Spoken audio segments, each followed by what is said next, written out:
Well, good morning, everyone. Isn't this a great facility here? Yeah. What a testament to the Pikes Peak Library District and their forward thinking, and how appropriate it is that we have our first annual event of the Pikes Peak Workforce Center and the Workforce Investment Board here at this library. And the title of our program today is the 2020 Workforce, The Future is Now. And we're glad you're here this morning. And I want an honest response. Raise your hand if you know that September is National Workforce Development Month. Okay, if you're on the staff of the Workforce Center, lower your hands. Yeah. So if you didn't know, this month is dedicated to honoring all those individual professionals who play such a vital role in our nation's economic recovery efforts. That not only refers to the teams at our nation's workforce centers, but everyone in this audience. We're all partners in this important venture. We're also in for a treat this morning. We will be hearing from a world-renowned futurist, Thomas Frey, then learning about some impressive accomplishments by your workforce center and its talented team led by Charlie Whalen. Lastly, we'll be celebrating some incredible stories of collaboration and personal determination. Our primary focus today is on the future. There isn't a day that goes by when I don't think about what the world will hold for me, my family, my friends, and my community. And I'm sure you share that same feeling with me. That's why you're here today. The comedian George Burns once joked, "I look to the future because that's where I'm going to spend the rest of my life." More seriously, Jack Welch, the former CEO of General Electric, said, "Control your own destiny or someone else will." Well, we're also here today to recognize people who and organizations that are trying to control their own destinies and thus their futures. I'm Will Temby of Apprentice Personnel, and I have the pleasure of serving as this year's chair of the Workforce Investment Board. Now, before I start, I believe that Dave Centane, Stephanie Finley, Debbie Chandler, John Sweetland, and Francis Vigil have a brief interpretive dance to commemorate. Where's Debbie? Debbie's the team leader, I think. Thankfully, I'm kidding. What's that? You want to see that? Annie Oatman Gardner would like to see that. So why don't you guys come on up? I would, however, like to introduce our elected officials who are in attendance this morning. To a person, they've been huge supporters of the Pikes Peak Workforce Center and its mission. Representing United States Senator Mark Udall is Angela Jocelyn. Angela? There's Angela. Representing United States Senator Michael Bennett is Annie Oatman Gardner. Annie. From the El Paso County Board of County Commissioners, the chair of the commissioners, Dennis Heisey. Commissioner, there's Dennis. Commissioner Amy Lathan. And Commissioner Peggy Littleton.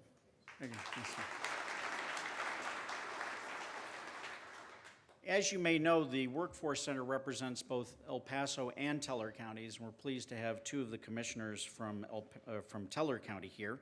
The chair of their county commissioners, Dave Paul. There he is, right there. We also have Commissioner Mark Dettenreeder.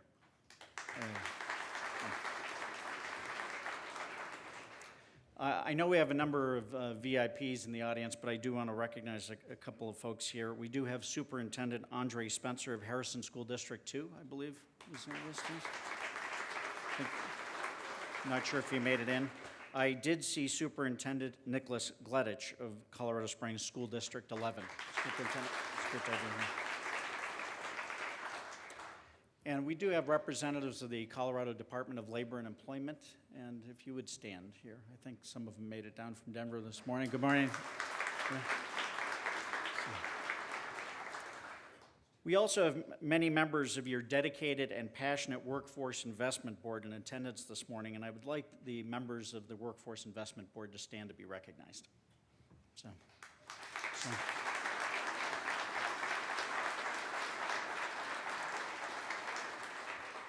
I would be very remiss if I didn't recognize and thank Jim Binsberg for his outstanding service to the Workforce Investment Board as its chair over the past program year. Jim has been totally committed to this region for his entire life and was an outstanding leader for the board this past year. Jim, where are you there? Thanks, Jim. So, I'm also excited to announce that Lisanne McNew of UCCS has been chosen by the Workforce Investment Board to be its chair-elect, and Debbie Miller, the president and CEO of the Woodland Park Chamber of Commerce, has been chosen to serve as secretary once again for this program year. Congratulations to Lisanne and Debbie. So, Lisanne. The Pikes Peak Workforce Center is also blessed to have great volunteers. We have robust and meaningful programs for the youth in this region, and I would like the members of our Youth Council who are here to be recognized. And I see a couple of them. There's at least 1, 2, 3. There we go. So. Futurist Thomas Frey is a powerful visionary who is revolutionizing our thinking about the future. As the executive director and senior futurist at the DaVinci Institute, he works closely with his board of visionaries to develop original research studies, which enables him to speak on unusual topics, translating trends into unique opportunities. Tom continually pushes the envelope of understanding, creating fascinating images of the world to come. His keynote talks on futurist topics have captivated people ranging from high-level government officials to executives in prominent companies and organizations such as NASA, IBM, AT&T, Hewlett-Packard, Lucent Technologies, First Data, Boeing, Capital One, Bell Canada, Visa, Ford Motor Company, Quest, Allied Signal, Hunter Douglas, and DirecTV. Because of his inspiring inventors and other revolutionary thinkers, the Boulder Daily Camera has referred to him as the father of invention. The Denver Post and Seattle Post-Intelligencer have referred to him as the dean of futurists. Before launching the DaVinci Institute, Tom spent 15 years at IBM as an engineer and designer, where he received over 270 awards, more than any other IBM engineer. He is also a past member of the 999 Society, which is a high IQ society of people with IQs over the 99.9th percentile. You know, they're still not returning my calls about a membership application. So, Thomas has been featured in hundreds of articles in both national and international publications, including the New York Times, Huffington Post, Times of India, USA Today, US News and World Report, the Futurist magazine, Colorado Biz Magazine, Rocky Mountain News, and many, many more. He currently writes a Future Trend Report newsletter and a weekly column for futuristspeaker.com. Please welcome Thomas Frey.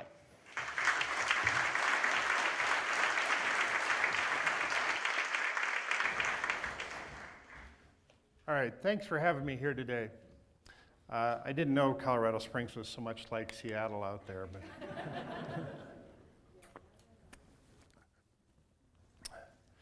at the DaVinci Institute that I run in Louisville, we have a process called the Visionarium process, where we take corporations and organizations through this mind-stretching exercises.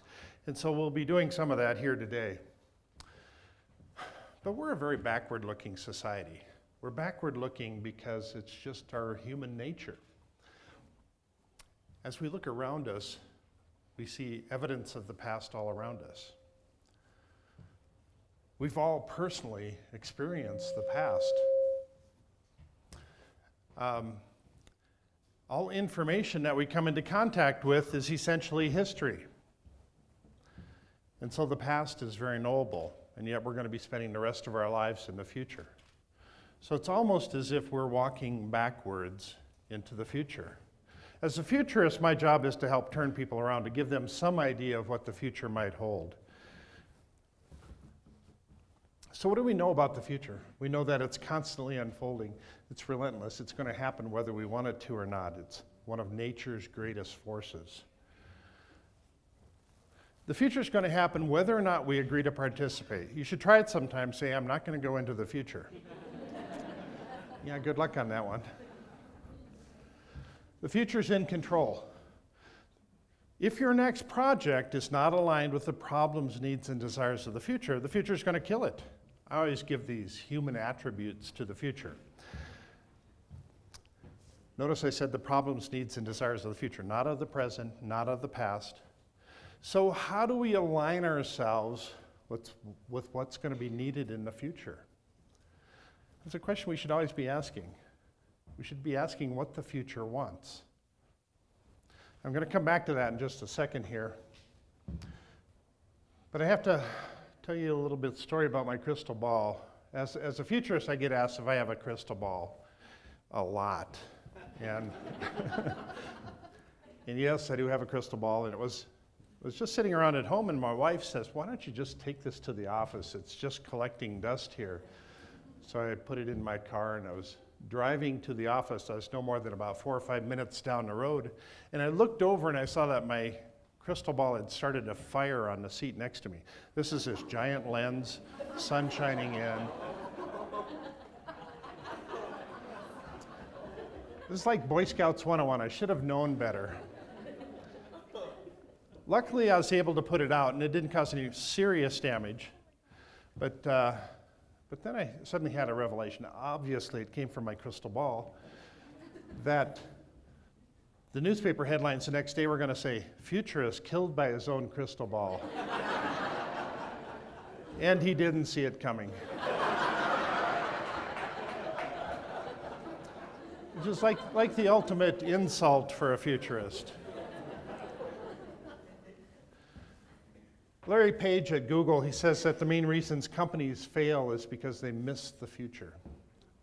I happen to agree with that. So we go back to that question, what does the future want? Let's shift that a little bit to how does the future get created? Well, the future gets created in the minds of everybody around us. We all participate in creating the future. People make decisions today based on their understanding of what the future holds. So I use this phrase, the future creates the present. This is just the opposite of what most people think. Most people think what we're doing today is going to create the future, but from a little different perspective, it's our visions of the future determine our actions today. So if we change people's visions of the future, we're going to change the way they make decisions today. And I'm going to make a bold claim this morning that I'm going to change your vision of the future. As you walk out of here today, you're going to be making different decisions because you will have a different understanding of what the future holds. So please hold me accountable to that, okay? All right, quick question here. Wake everybody's minds up a little bit. In the non-religious world, who's the most famous person of all times? Just shout out a name. Einstein? Adolf Hitler. Hitler? Okay.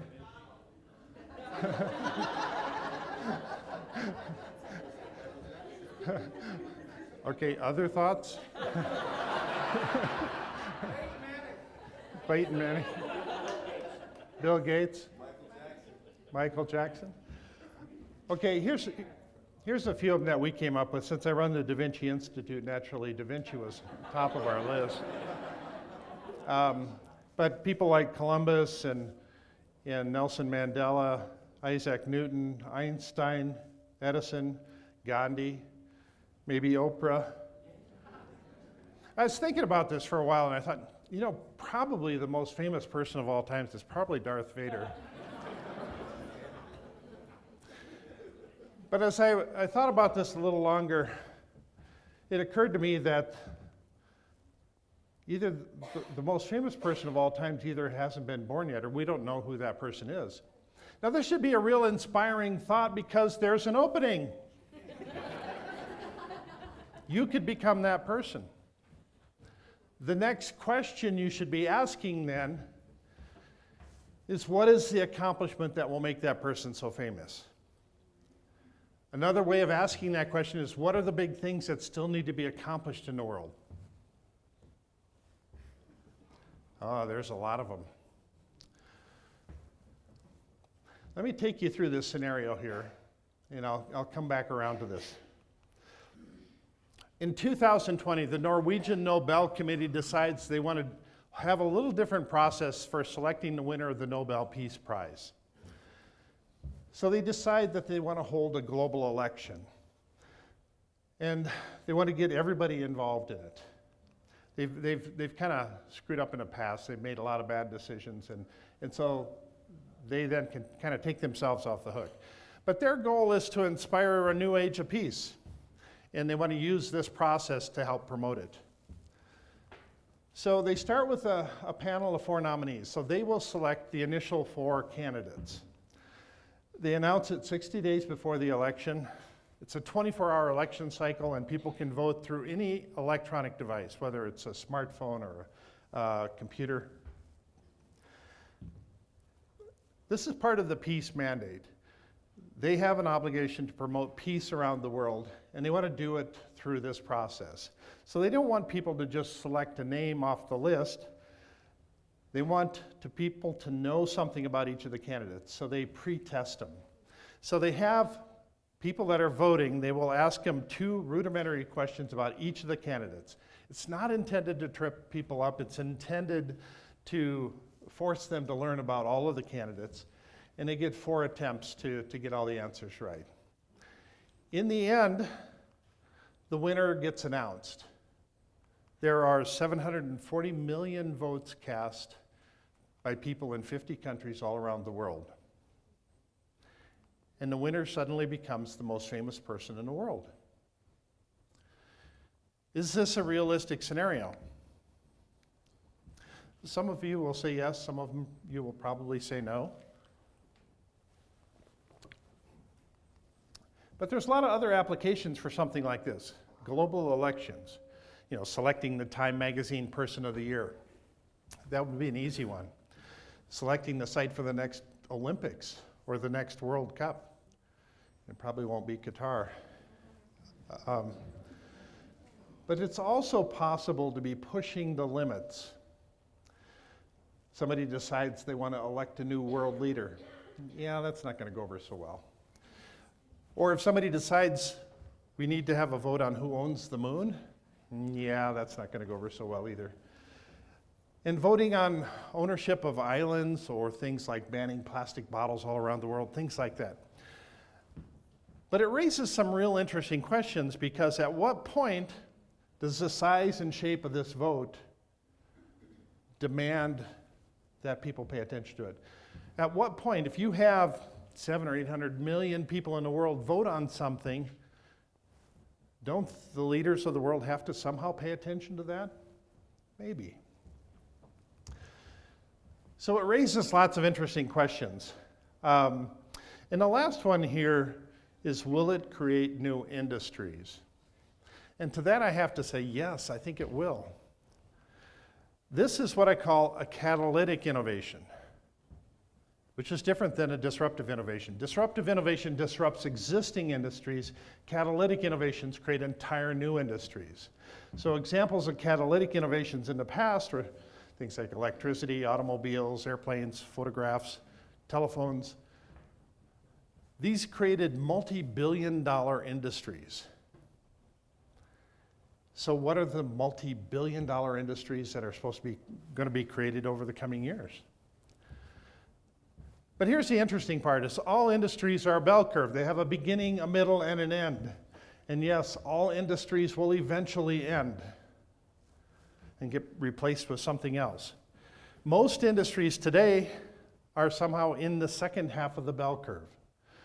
Most of the big profitable industries that are making the most money are on the downhill side. They're being asked to do more with less on a regular basis. So let's take this example of peak steel. Peak oil we hear a lot about that, but that's kind of controversial. Peak steel, the projections are that we will reach the peak demand for steel in the world somewhere around 2024. That's when we've come up with composite materials that replace the need for steel, and overall demand for steel starts to decline. There's a similar bell curve, though, that's a parallel bell curve that's a little before that, and that's the peak employment in the industry. Now, the peak employment in the steel industry actually happened in the 1980s. That's the time when we had more people working in the steel industry than ever before. All-time high. In the US, we had 3 times as many people working in the steel industry as we do today, and yet we're producing far more steel. So the peak employment is actually a precursor. It's an indicator. It's a leading indicator as to the overall decline for goods and services. So that's one thing that we should pay attention to. It can happen decades before or just a few years before. But as my favorite physicist Max Planck likes to say, is when you change the way you look at things, the things you look at change.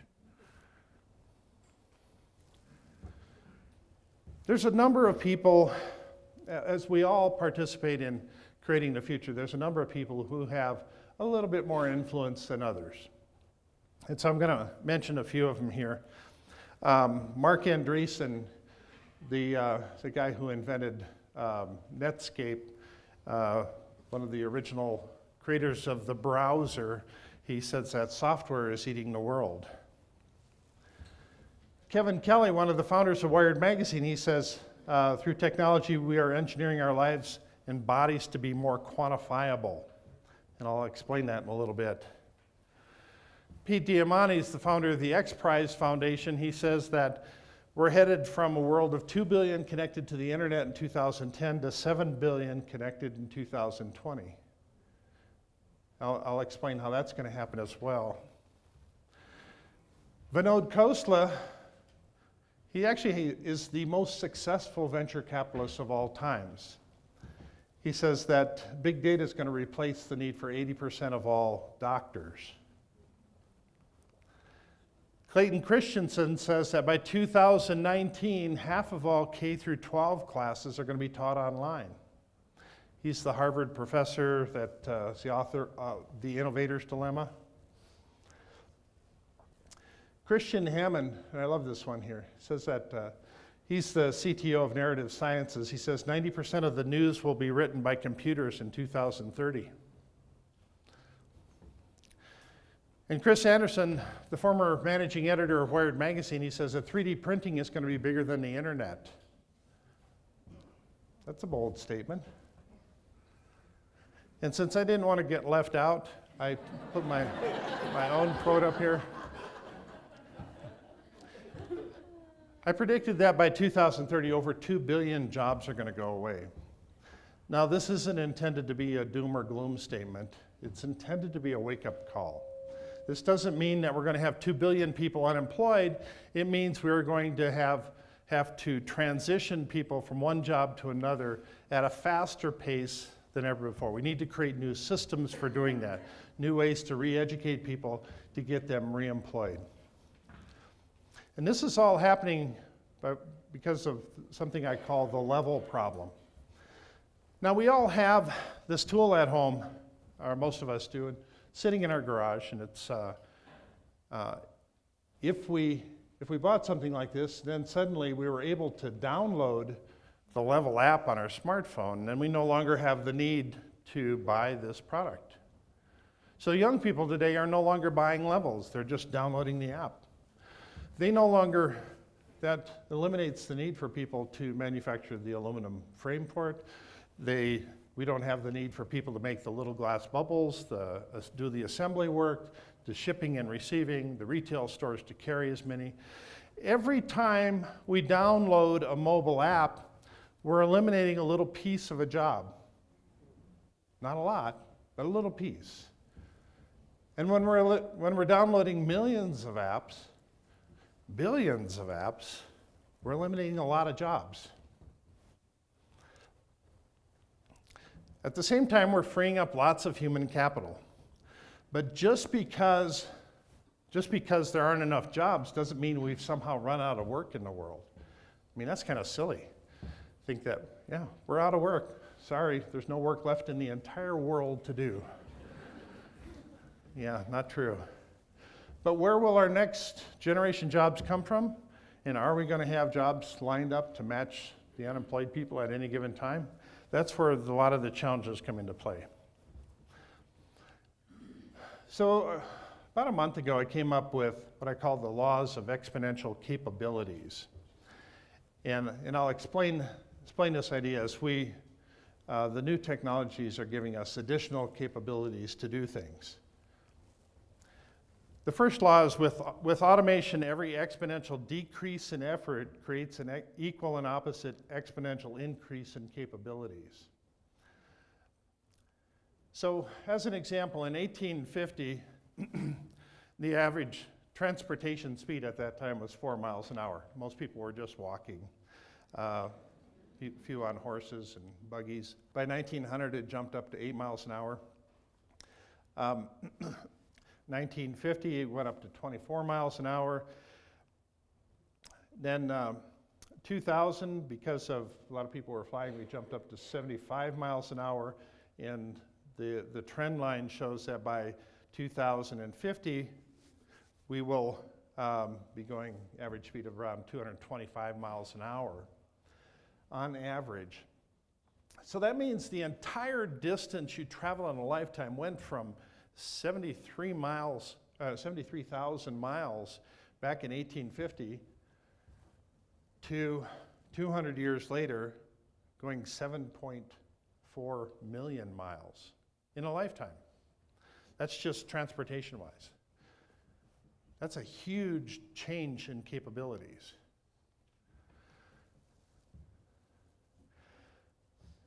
In the area of photographs, this is the top right one is the very first recorded photograph that's still in existence.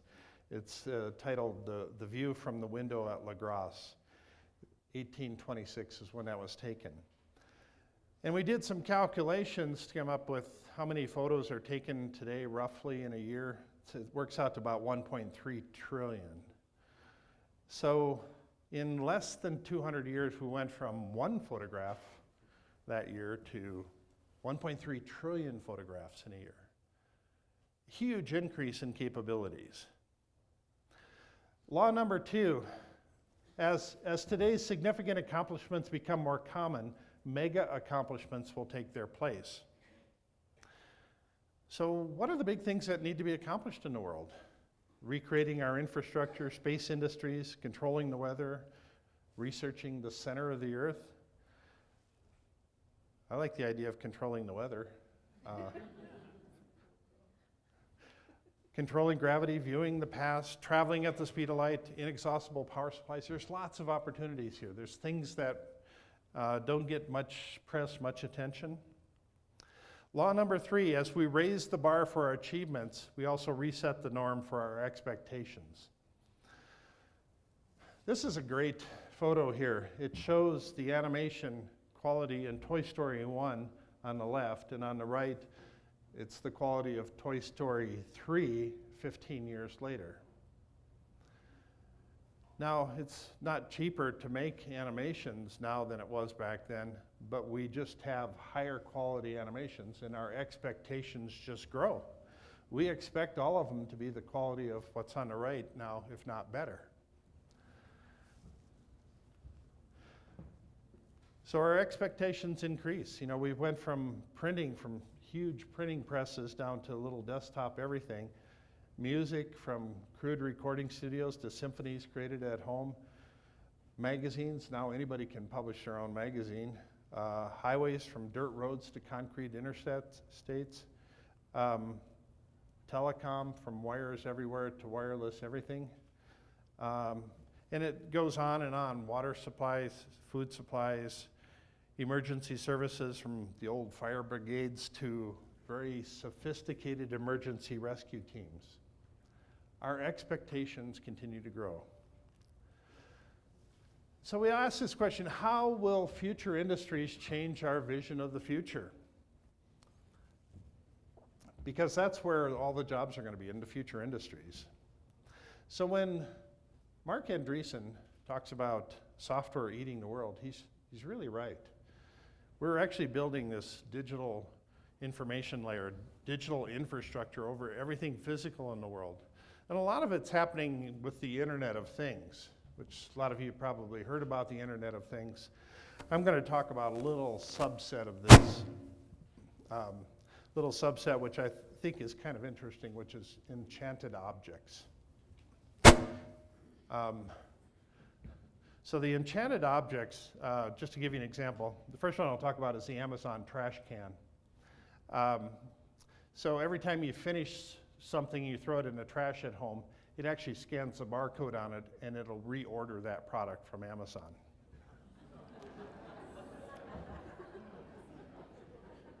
Amazon actually loves this trash can.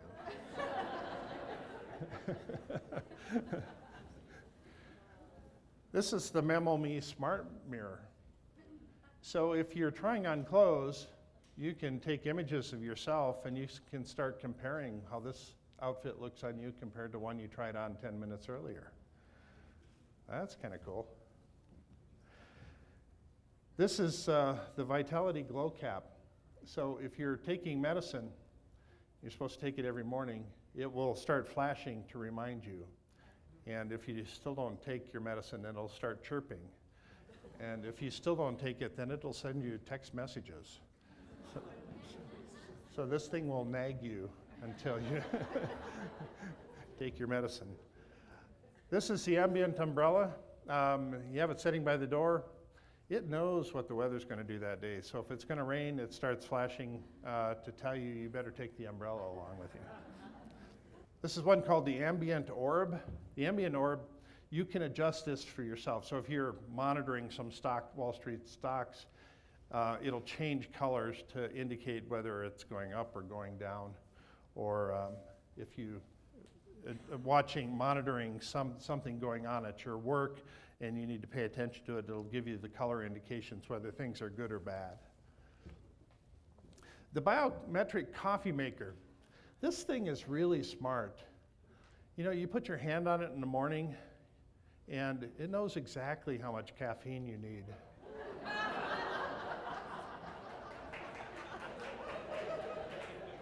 It also knows how much sweetener should go into it, because whether you've been good or bad. And we don't know yet, but we think future versions are going to have a Jack Daniel's switch on it.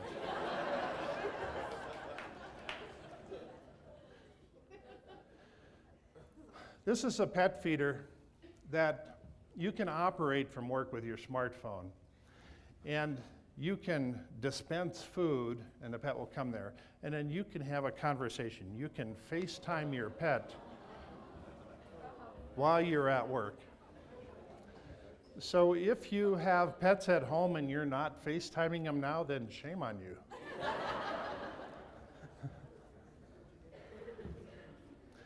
This is the instant mood fireplace. When you walk home after a hectic day, it not only knows if you're in the mood for a fire in the fireplace, it knows what color of flame should be in there. That is very cool. Okay, another industry here. We're going to shift gears here. Cryptocurrencies. A lot of you don't know much about cryptocurrencies, because I certainly didn't when I first started looking into this. But so a lot of you have heard about Bitcoin. How many of you know about Bitcoin? Quite a few. Okay, good. Should there be a central bank for Bitcoin? Would that make sense? Assuming there will someday be a global currency in the world, should it be Bitcoin? Will it be Bitcoin? Bitcoin started in January 2009. It's anonymous cryptocurrencies mined into existence. Now this is different than national currency. National currency tends to be loaned into existence. Cryptocurrencies tend to be mined into existence. Not all of them, some of them do. But they use this system where you put up lots of equipment and you go through this, these hashes, nonces, and proofs of work, and then if you solve the right puzzles, then you're awarded some Bitcoin. So there's 21 million Bitcoins possible to be mined. 62% of them have already been mined, so there's still a few of them out there. Now, I was always thinking that 21 million, that wasn't enough for a global currency. But then I found out that Bitcoins can be subdivided, each one, into 100 million bits. So that would give us the equivalent of 2,100 trillion total, whatever these particle things are called. So with cryptocurrencies, there's currently over 1,000 of them in existence. You probably didn't know that. And 27 of them already have a market cap over $1 million. Not only can you create your own currency, some of it's actually getting traction here. The Bitcoin market cap is quite high, like over $6 billion. So these are the top 10 cryptocurrencies: Bitcoin, Ripple, Litecoin, NXT. Most of these you probably have never heard of. Ripple is actually coming up the curve very quickly. Now with cryptocurrencies, there's no legal system. So if somebody steals them from you, the court systems don't know how to deal with that. Every national currency has a constituency that's depending on it. Every national currency is also responsible for the local economy. And so there's lots of things that they can do to adjust a national currency to help the economics. And so for cryptocurrencies, how do they coexist in this universe of other currencies? But you'll also be interested to note that there's lots of things that are not working with currencies today. There's lots of things that you cannot buy with traditional cash. There's a lot of places that will only accept credit cards.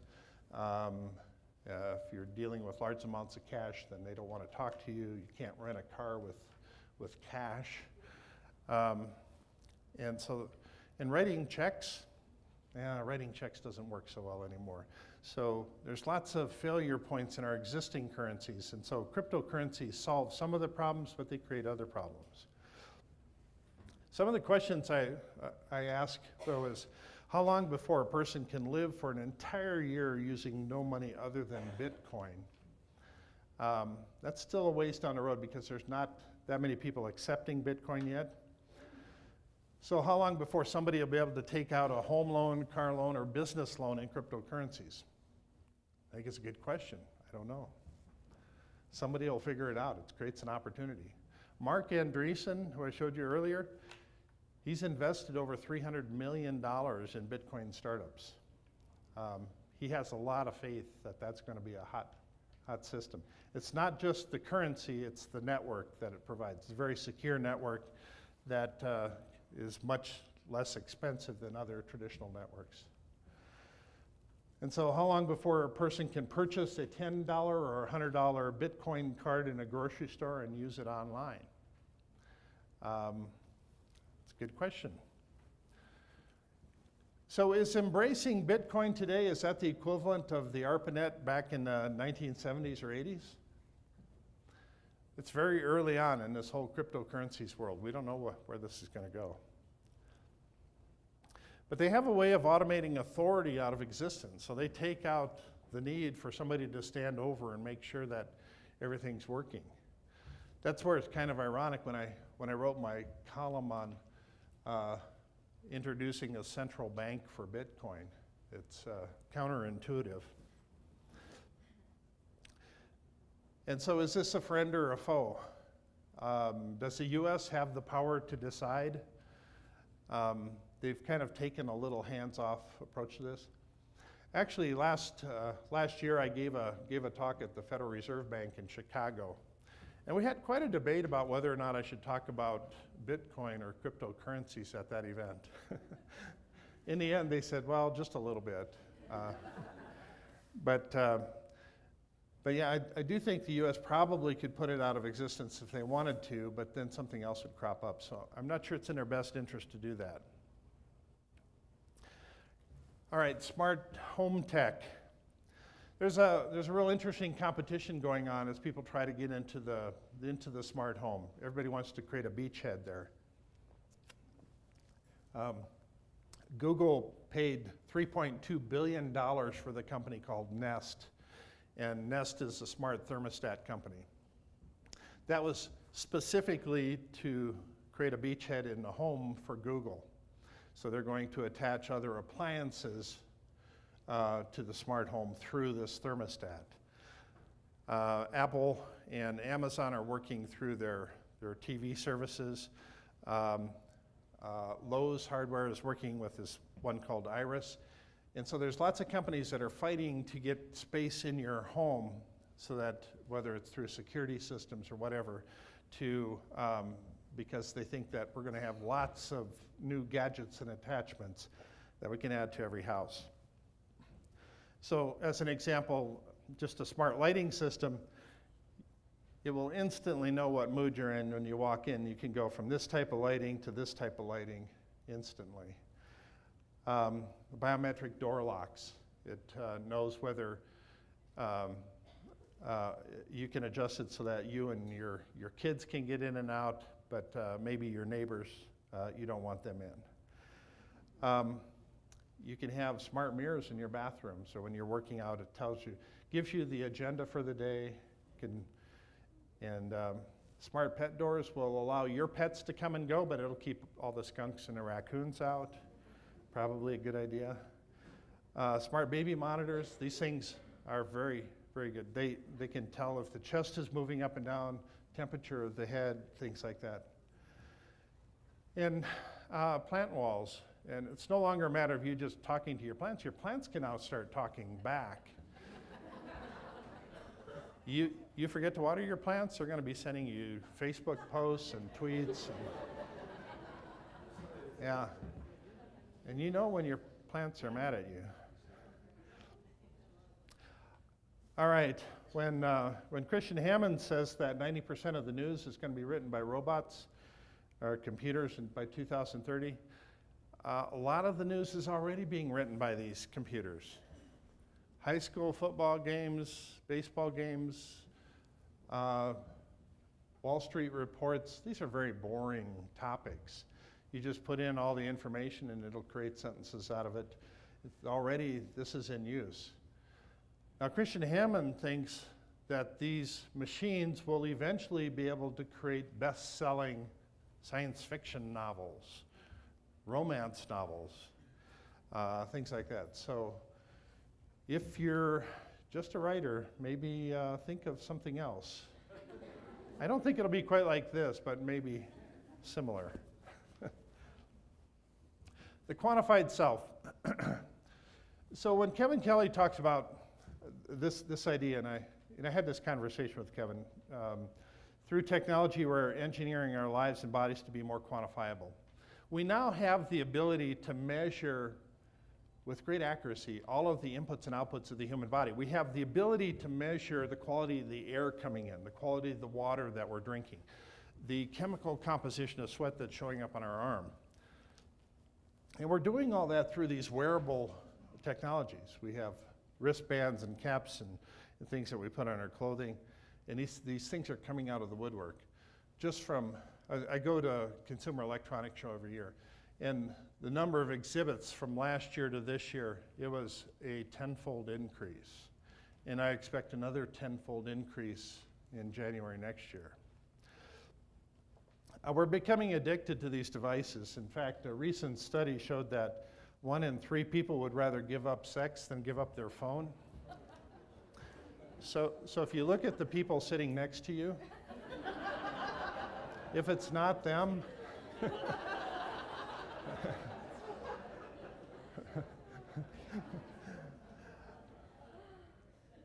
so hyper-awareness. Okay. All right. We're aware of things all over the world, and things are happening with whenever somebody releases a report in Germany, Moscow, and Tokyo, we suddenly know about it anywhere in the world. And these things are happening through the apps, through our devices. This is Google Glass here. They're actually making it so it's more fashionable. And so when we look around us, we'll be able to spot everything and see the things around us. And smart contacts, we are suddenly, we're getting rid of the glasses altogether. These things are very smart pieces of technology, lots of information coming and going. This particular one is able to monitor glucose levels in your body. But, and the new graphene contact lenses are going to give us night vision. That's what people are figuring. So if you're looking through smart contacts, if you see this plate of food on the top left, there's an overlay of information. You can see the nutritional value of all the food, and also, you know, how much you weigh now and how much you're going to weigh after you eat this plate of food.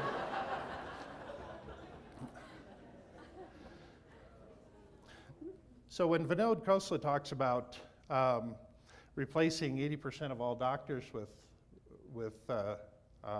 big data, he's talking about these type of sensors. These are very smart sensors that lots of information coming and growing as we're able to monitor the human body. And the new ones will actually be able to print on our skin. And with the new tattoo technology, we can actually, it has a turn on, turn off feature, which I think a lot more people should turn off their tattoos. But this all ties in with the quantified self.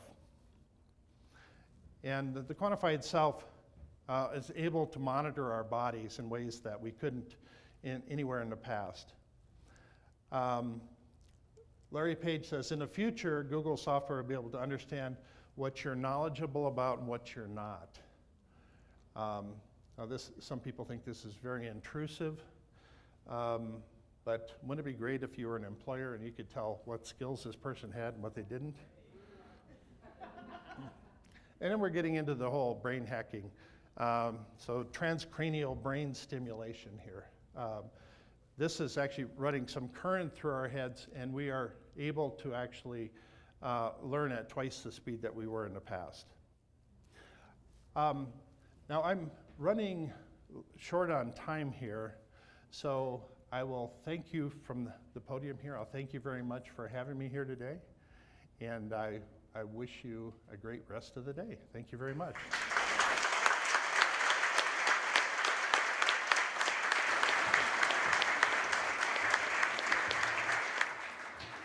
All right, well, good morning.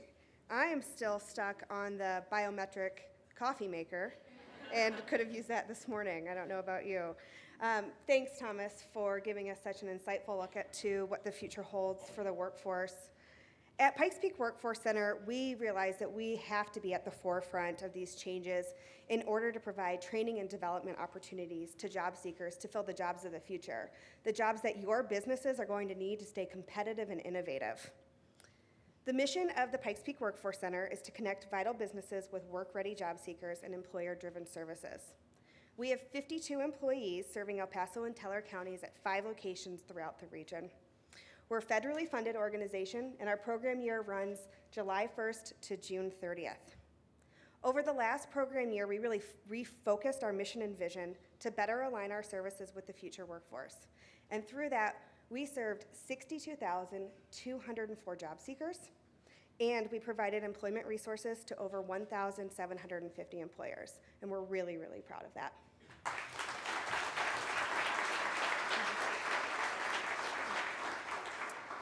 Employers in the region, many of you sitting here, have benefited from the use of our facility and coordination by our business relations group. We hosted 127 customized hiring events attended by 3,341 job seekers. 26% of those job seekers were offered employment through those services. Many of you have also visited one or more of our biannual job fairs, and you've seen the great success that we have. We host the largest job fairs in the region, and we are the go-to resource when employers are hiring. So Thomas has mentioned that businesses need to be able to rapidly shift, be nimble, reboot to meet the needs of consumers today, just like that coffee maker. So education systems need to offer full immersions of skill studies, micro colleges to quickly train and develop the workforce. And at the Workforce Center, we want to be a channel to connect industry and education to produce a demand-driven workforce. Last year, 40 employers benefited from specific grant funding tied to on-the-job training. These employers received a wage reimbursement of up to 90% to offset the high cost of training a new employee. In addition, we funded 49 individuals with advanced technical training to upgrade their skills and become better qualified for in-demand jobs. And for 5 individuals, we partnered with Pueblo Community College, their learning labs, and local manufacturers to train in the CNC programming field. JPM Prototypes is one company that collaborated with us, and now we're going to hear from David Jeffries. I am David Jeffrey, President of JPM Prototype and Manufacturing Incorporated. We use the Pike Peak Workforce Center to bring in and evaluate candidates for employment at JPM. I have received a lot of good candidate potentials in the past. They've helped us by introducing candidates that can help us meet JPM's goals. They're very professional, very helpful, and it's just been a tremendous pleasure working with this group of people. So as you know, far too many residents in our region are faced with unemployment or underemployment and the struggles that are associated with it. For these individuals, Pikes Peak Workforce Center offers a wide variety of service to help secure and maintain employment. Our Career Center, our learning labs, and our workshops are all free and open to the public. Adults seeking training in in-demand occupations may be eligible for funding to complete training in these occupations. During the last program year, we funded training for those who were seeking education as a registered nurse, a radiological technologist, a dental hygienist, or those seeking a bachelor's degree in accounting or a commercial driver's license. And 276 individuals received this funding. 90% of those individuals found and retained their employment. Yeah, it's a big deal. The Workforce Center also offers training for those who have lost their job through a layoff or downsizing, or are no longer self-employed due to economic conditions. These factors make it extremely difficult to transfer skills into another industry and occupation. Funding is available to retrain and regain competitiveness in a new career field. 147 individuals received this funding, and after retraining, their estimated annual salary was over $51,000. Charlene Yabi found herself unemployed last year, and she came to the Workforce Center for assistance. With a strong background in customer service and executive level support, she thought that getting back to work after a job loss would be relatively easy. She found today's job market to be tough to navigate and the job search process frustrating. Our career coaches and business specialists worked one-on-one with Charlene to help her update her resume, sharpen her interviewing skills, and regain confidence in her abilities as an employee. Today, Charlene's working. Let's hear what she has to say about her journey with the Workforce Center. My name is Charlene Yabi, and I'm the membership coordinator here at the Colorado Springs Regional Business Alliance. I have used a lot of services. I took their hired workshop, their resume writing class, which was incredibly invaluable. I went through a mock interview. I've had job assistance. I've taken computer courses to get my computer skills up to speed with Microsoft Office, and I've worked with unemployment folks there. You have to know how to be able to shine, to outshine a lot of other people who are applying for the same job, and the Workforce Center definitely gives us those skills to be able to do that. We're really proud of Charlene. We're also extremely proud of the impact we have on young adults. Our youth program provides assistance to low-income, challenged young adults who are committed to achieving educational and employment goals. Last year, we served 206 young adults in this program, and 146 obtained a degree or a certificate, getting them one step closer to employment. Program participants also had the opportunity to participate in various leadership activities. We hosted a Hobie Leadership for Life training, an IT academy, an art mural project, and several volunteer opportunities throughout the community. We believe in engaging these young adults in various aspects of their lives to promote civic engagement and well-rounded citizens. According to the 2012 American Community Survey, 33.8% of youth ages 16 to 19 in El Paso County were unemployed. In an attempt to assist these young adults gain valuable work experience, we launched Opportunity Internships for Youth, and we put 60 youth in that really valuable first job. Working closely with businesses that are able to commit to mentoring and giving opportunities to these young people, we were able to subsidize up to 360 hours of work experience per participant. Greg Schwartz of Schwartz Electric has given his time and patience to these young adults, and Kyle Cunningham was placed in an internship at Schwartz Electric. Since his internship, Kyle's been hired on full-time as an electrical apprentice. And let's hear a little bit from Kyle. My name is Kyle Cunningham. I work for Schwartz Electric. I'm an electrical apprentice. For the Pikes Peak workforce, I was really struggling getting a job, and just no doors were open. They gave me the doors to walk through. They made it to where I was able to move to the next step of my life. The Pikes Peak Workforce Center bought me books, helped me get set for class. Very respectful as an organization. They're responsible. They get everything to you on time. Everything is there for a reason. Awesome. So proudly serving those who have served, the region's veterans are our #1 priority, and 22% of our training funds go directly to veteran spouses and qualifying dependents. We're honored to provide specialized service to this population and work directly with all branches of the military in assisting transitioning soldiers. In fact, our veteran staff has been recognized on both a state and national level in 2013 to include the American Legion's annual National Employment Service Award.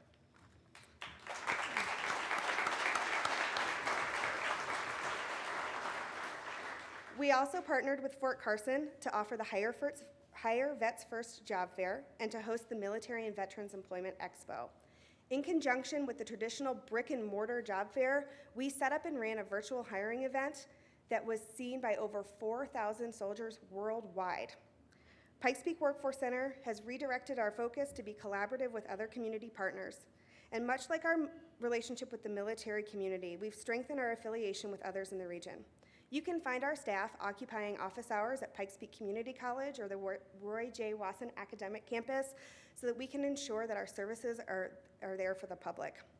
We also partnered with the Library District to offer job readiness workshops to youth throughout the summer. In 2012, we welcomed the Small Business Development Center into our facility, and throughout this past program year, we've maximized that relationship. While many job seekers are pursuing their entrepreneurial dreams, we are able to connect them with the Small Business Development Center for really important resources. And as small businesses seek to grow, the SBDC connects them with our business specialists so that we can source and help them fill their jobs. In addition, the Pikes Peak Workforce Center and SBDC partnered to bring the Ice House Entrepreneurship Program to the community, and we graduated 22 participants last year. So these are just a couple of examples of the partnerships that are becoming the standard at the Workforce Center. And as we look to 2020 and beyond, we see collaboration and inclusion as the key to staying ahead of the curve and to assisting the region with your workforce needs. So what? What's next? You're probably wondering that now. I'm going to welcome Tracy Marquez, Customer Service and Community Outreach Director, up to the stage, and she's going to let you know about that. Thank you.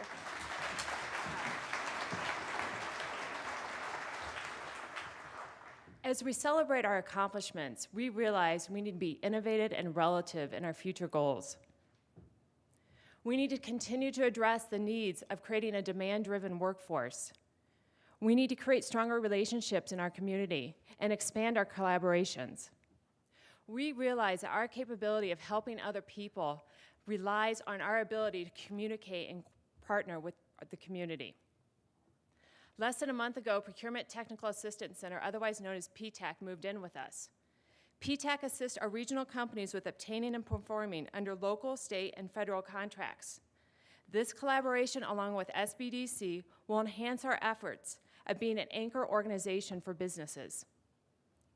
We will broaden our approach to job seekers. In the past, we have viewed a job seeker as, let's help them get a job, period. But in reality, we know it's so much more. We know there's a strong correlation to our own self-identity and our job. It can define who we are to ourselves and to others. We will continue helping job seekers update their resumes, interview, computer skills, career coaching. But we will incorporate that through our community partners, a holistic approach of approaching a healthy job seeker. Health and wellness, social, community, finance plays key roles in being a happy and content person. A happy, well-rounded person is a better employee. Through our relationships and community partners, we will connect, introduce, and open doors. This not only benefits a person, but it benefits a community, making them a better employee for our region. In an effort to assist over 400 military members transitioning out of the military each month, we've created a new position, a military transition specialist. Starting in October, this specialized person will be partnering with Fort Carson and other military installations, and they will have the capability of helping veterans, spouses with career coaching, career exploration, federal jobs, translating the military skills to civilian world, both locally and nationwide. Our other collaborations include the Pikes Peak Community College Champ Grant, which has an accelerated program in helping those job seekers interested in manufacturing, and AARP Foundation, and their Senior Community Service Employment Program, which helps those 55 years or older low-income obtain jobs. In addition to our local collaborations, we will continue to participate in the statewide effort of creating sector partnerships. Sector partnerships are recognized nationally as a proven and effective model and a key component of state economic vitality. Sectors are business-driven, with the support of all relevant stakeholders in the disciplines of education, workforce, and economic development. Our region currently has an advanced manufacturing sector. We are also in the exploration stage of a hospitality sector, and we are at the very beginning of starting to explore a healthcare sector. We will continue to work on expanding our sectors to both the benefit of job seekers and employers in our region. In 2013, we emerged as a state leader in virtual job fairs. With over 12,000 views in 10 different virtual job fairs, we realized that we need to expand our capability of reaching people virtually. During our Fort Carson event last year, we not only helped local people get jobs, but we helped nationwide and actually worldwide. We will continue our effort to become more strategic in reaching targeted populations and industry sectors. We will once again host a seasonal job fair from the end of September to the beginning of November, assisting those companies that hire for the holiday season. We will also focus on the ex-offender population. Virtually, we will assist them in getting jobs, but we will help them in career exploration despite the choices that they made. Our goal with a virtual platform is to reach those who cannot reach us. Our expansion of our virtual presence will reach our satellite offices and beyond. With over 4,000 job seekers attending our workshops, either on-site or at one of our partners, we realize that we are still missing people. Our virtual workshops will have the capability of being viewed throughout our region. Our employees at our satellite offices will have the capability to facilitate a pre-recorded video and assist their local job seekers according to the region that they're in. Not only does a virtual component help job seekers, it helps employers. A virtual job fair for an employer not only costs nothing, but allows them the opportunity to brand and market themselves nationwide. It allows a company to recruit with little additional expenses or time. We will continue to assist companies in recruiting, training, and retraining work-ready employees. Our recently developed business workshop, Attracting Talent to Fuel Your Business Growth, will be available through the SBDC and the community at large. We are committed to assisting companies in finding qualified employees in high-demand occupations. For 2014, we will offer educational services for qualified job seekers in healthcare, computer information technology, skilled trades, law enforcement, homeland security, K-12 teaching, engineering, and business and financial operations. For employers, our job fairs will continue to be a free resource for finding employees. Along with a virtual component attached to our job fairs, employers will be able to reach job seekers nationwide. Customized hiring events will not only continue to grow for local companies, but we will continue to offer our space, our learning labs, and our staff for new companies moving into our area. Our efforts will continue to create a skilled, demand-driven workforce. Some of our staff recently received training in bringing your A game to work. This program is designed to help young adults develop the 7 foundations of work ethics that managers want.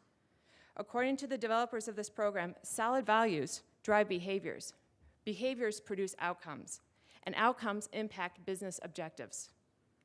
Our goal is to not only assist the young adults, but the adults with work ethic values, with the future plans of bringing this into your business to help your employees. Whether your customers are your clients, your staff, or the public, we realize that there is a need for customer service skills training. We will start offering training in customer service by the National Retail Federation Foundation.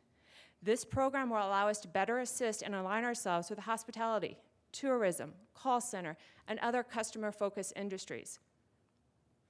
Entrepreneurship and innovation are an evolving mindset in our organization. We have 8 staff members who are trained to facilitate the Kaufman's Foundation, the Ice House Entrepreneurship Program. In the future, we'll be incorporating the entrepreneur spirit in both our young adult and adult programs. The Workforce Center will also play a key role in the September 24th launch of 1 Million Cups, a simple way to engage entrepreneurs. Our organization cares about our region. Our goal is to continue to support local businesses and job seekers. Our goals are relevant, they're realistic, and most important, they're adaptable. Our region will change, and we need to ensure that the Pikes Peak Workforce Center is at the cutting edge of assisting the region. We need to continue to broaden our capabilities of helping existing and new businesses. We have opportunities for growth, innovation, and expanding our reach.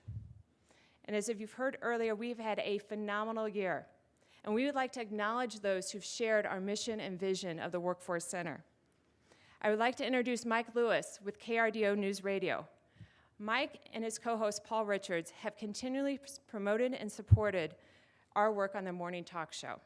And we are honored to have Mike present our first annual Workforce Investment Board Awards.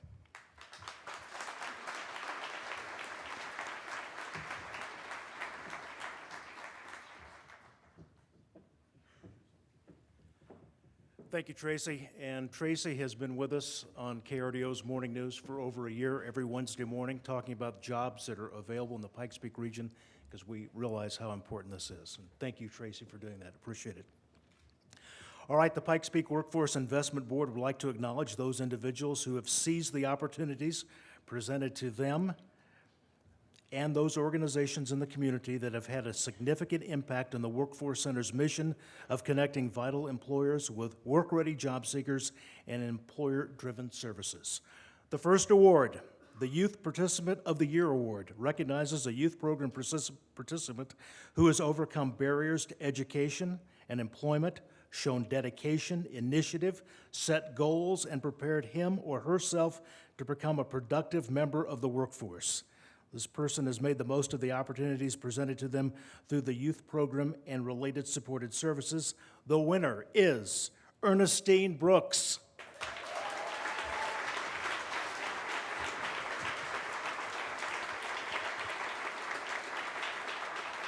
Ernestine has been enrolled in the Pikes Peak Workforce Center's youth program since July 2013.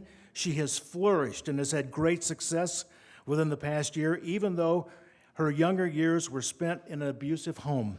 Fortunately, Ernestine and her younger siblings are now being raised by a loving grandmother who has offered them the support and nurturing environment that they need.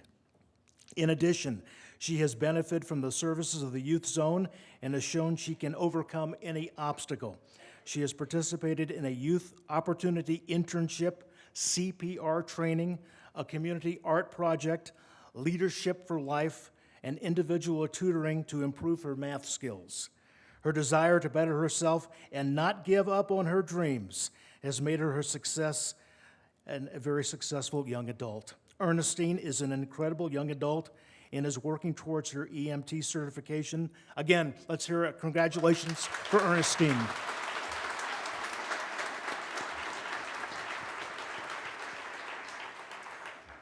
Moving on, the Youth Employer of the Year Award recognizes an employer or organization that has utilized the Pikes Peak Workforce Center's services and supported its mission of connecting vital businesses with work-ready job seekers by supporting youth-specific hiring and employment events. The winner is Imagination Celebration.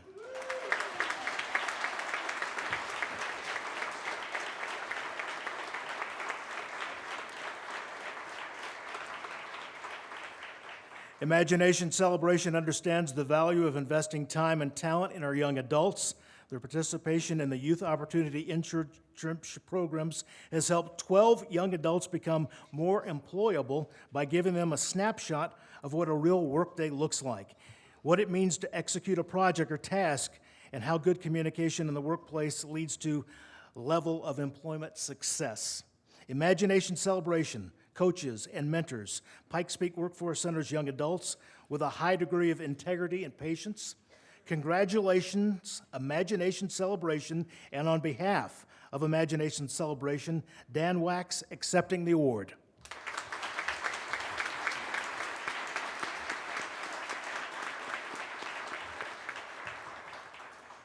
Moving on now, the Adult Participation of the Year Award.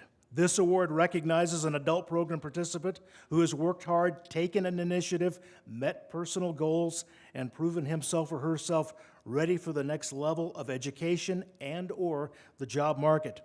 The winner is Connie Say.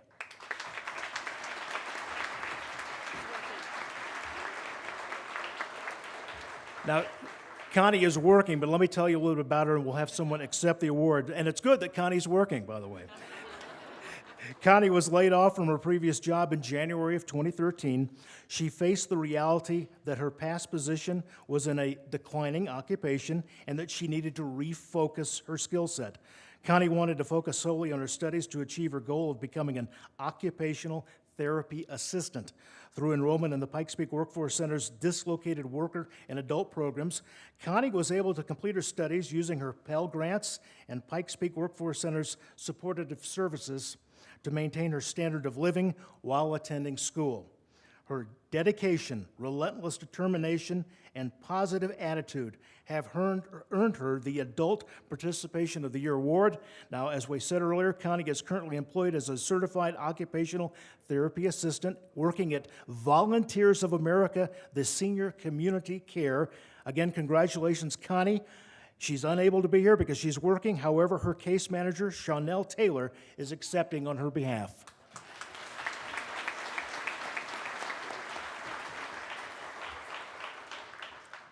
Our next award is the Employer of the Year Award. Recognizes an employer who has utilized the Pikes Peak Workforce Center services and supported its mission of connecting vital businesses with work-ready job seekers by recruiting through participation in the Workforce Center's program. And the winner is StarTech.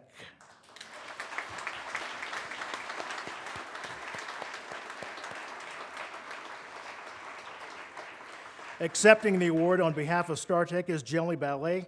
Since arriving to Colorado Springs in January of 2014, StarTech, a worldwide organization, has continuously utilized the Pikes Peak Workforce Center for their multiple hiring events, screening, interviewing, and training of future employees. In 6 months, they've recruited candidates from both the adult and young adult job fairs. They've hired over 150 employees through the Workforce Center. StarTech has consistently demonstrated a dedication to positively impacting the lives of their customers at the Workforce Center. Congratulations, StarTech.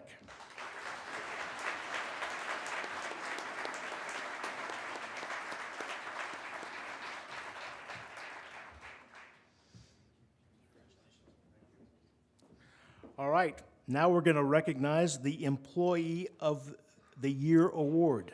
Recognizes a Pikes Peak Workforce Center employee who consistently performed over and above the responsibilities of their job, exhibited outstanding customer service, and met performance and career-related goals. This year's winner is John Craig, IT Systems Specialist.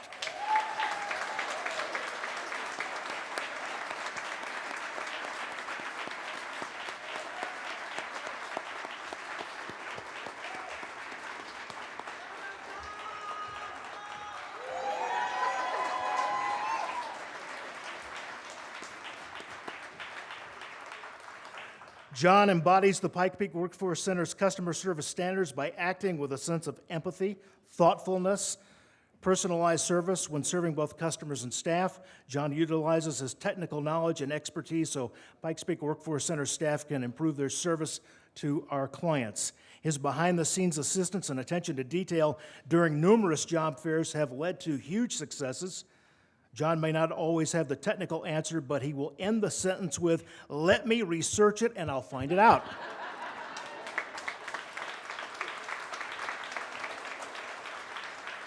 He's innovative, engaging, a team player, and always has a smile on his face. Again, congratulations, John.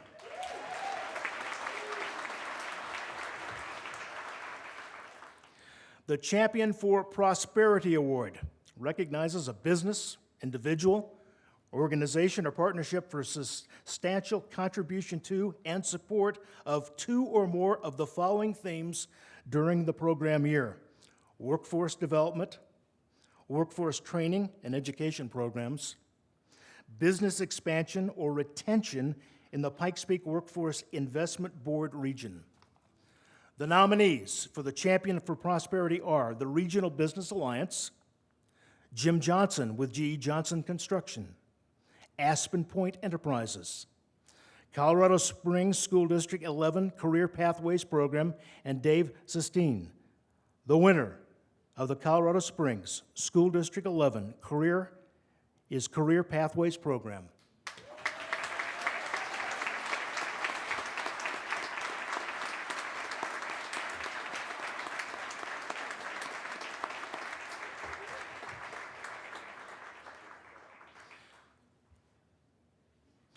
Colorado Springs School District 11 Career Pathways Program has made a substantial contribution towards workforce development and workforce training and education during the past program year.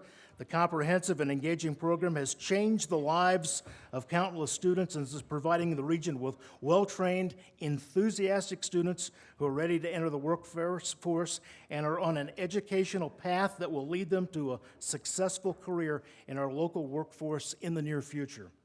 Both their formal and informal partnerships in our community and throughout the state have positioned the Career Pathways program to have a significant impact on our local workforce. Now, accepting on behalf of the Colorado Springs School District 11 Career Pathway Program, Dr. Nick Gledich, Laura Mason, and Dan Huff. Again, congratulations.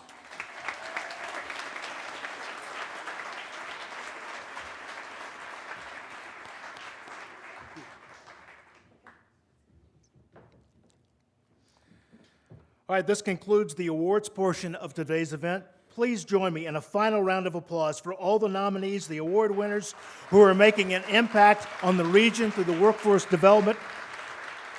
Now it's my pleasure to introduce to you Charlie Whelan. He is the CEO and Executive Director of the Pikes Peak Workforce Center for the unveiling of the youth mural and closing remarks. Charlie.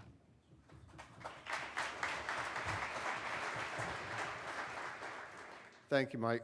Dana and Tracy shared with you our benchmarks and our data points that we use to measure our success, but we are so much more than that. What really inspires us, what really motivates us, is the people element, the lives that we touch every day.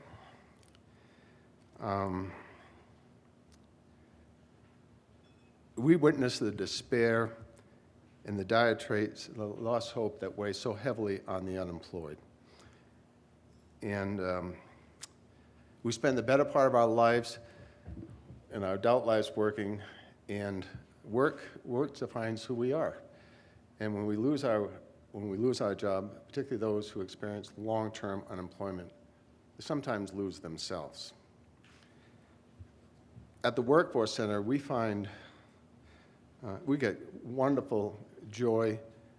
We can become electrified, and it just lights our fire when someone finds work. We have a tradition at the Workforce Center where we celebrate with the ringing of the gong. And when someone gets a job, we make an announcement, and the entire staff moves to the front of into a room we call the Career Center. And in that room, there are 50+ computers that are occupied by other job seekers. And we move the entire staff up front, and we honor the celebrant and let them tell their story. Recently, we had a gong event with a gal by the name of Maxine. Let me tell you Maxine's story. When she got up and gave her testimony, this is what she said. Yesterday, I did not want to get out of bed. I was completely broken emotionally, and it took everything I had to get up and face the day. She had tears of joy. She was just ecstatic. She was radiant with happiness. And she sent a message of encouragement to the job seekers to treat your job search like a job. She had mentioned that she had done everything that she suggested. She kept coming back. She went to the workshop. She had a better resume. She practiced her learned interview skills. And it's moments like that that just light our fire and make us want to come back every day. We have the experience and the honor of having wonderful, joyous occasions. So with that, we want to share a joyous occasion with you this morning and let you participate in one. For the second year in a row, we've had asked young adults enrolled in our workforce investment program who are interested in visual arts to paint a workforce-themed mural with commemorating workforce development. The Youth Zone at the Workforce Center collaborated with Concrete Couch, a community arts organization, to mentor and direct these young folks, these young adults, in creating this mural. This year's theme was the jobs of the future. So please join me in welcoming Sophie Emanuel, who will tell you a little bit about herself and about the mural. Sophie?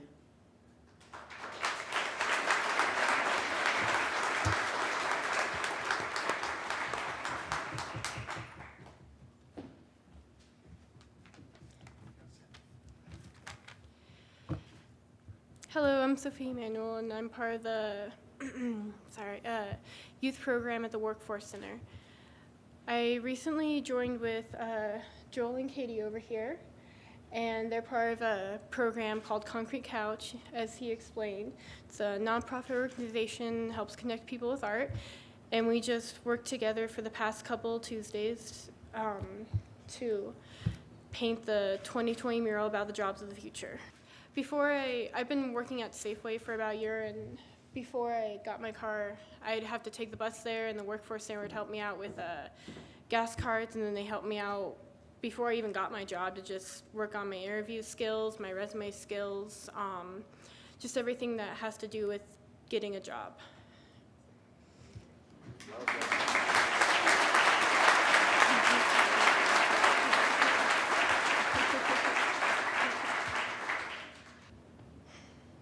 Very gorgeous thing. It is, isn't it, with all the colors? It's nice. Well, it may seem a little jumbled from afar, but if we start from my side and go that way, there is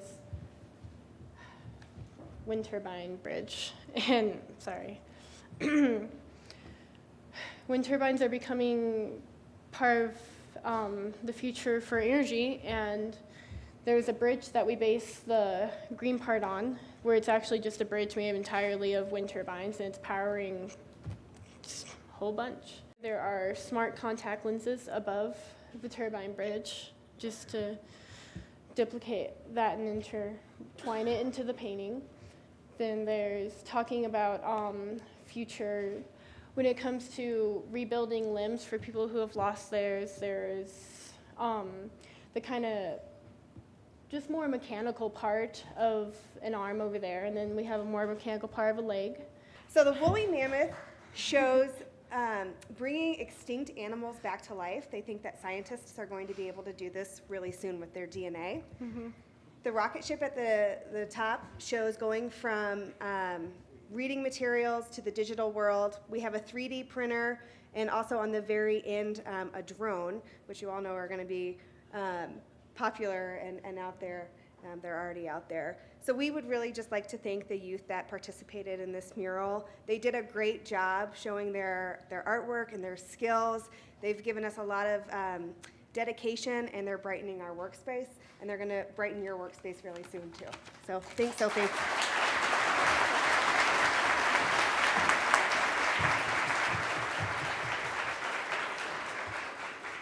So thanks for sharing that with us, and now you know why we come back every day.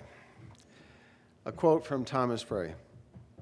Much like walking through a dark forest with a flashlight, the future only comes into focus a short distance in front of us. So how do we create a brighter future? At the Workforce Center, we will continually strive to create a brighter light for those who we serve. Lastly, if you know someone who's unemployed or underemployed, please send them to us.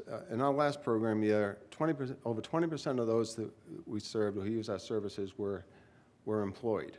And many folks took jobs as there was recovery, during the recovery period to make ends meet, and we are finding more and more jobs every day. We get to ring that gong frequently every day.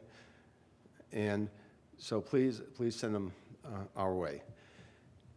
The Business Services Group would welcome to have a discussion or meet with small business owners, sole proprietors, not-for-profit organizations, or high-dollar operating companies. If you are in search of talent, if you search for work-ready job seekers, please contact us and send them our way. And so please help us spread the message. In closing, I want to thank the congratulations to the award winners and the review committee, the Pikes Peak Workforce Executive Board for your leadership and guidance, and for the Workforce Board members for their ongoing support. To Thomas, who will be available for questions and a book signing after the event. Is Dee Fowler here from the library? We want to thank Dee for providing this magnificent facility. Mike Lewis and KRDO for their continued support. The El Paso County Public Information Office and IT team for the videos, and Sarah Correa, for our pianists, and all of our collaborative partners.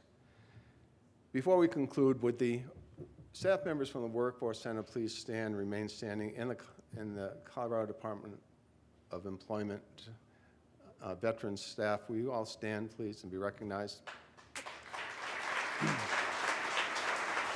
Okay.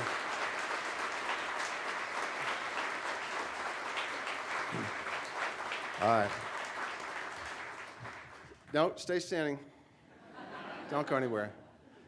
You know, thank you for allowing Dana, Tracy, and I the distinct honor of telling your story.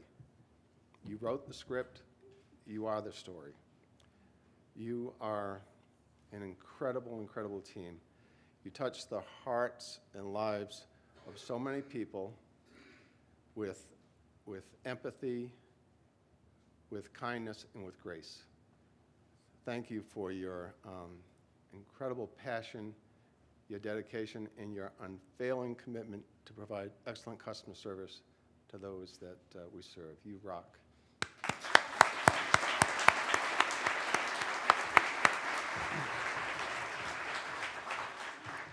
So in closing, thank you all for being here on a Friday, 7 o'clock on a Friday morning, on a rainy Friday.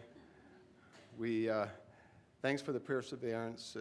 It sends a real strong message to our staff to puts winds in our sails, keeps us going. We get wonderful support from the region, from this community, and have a great weekend. And if you're in the neighborhood, stop and see us. Thanks for being here.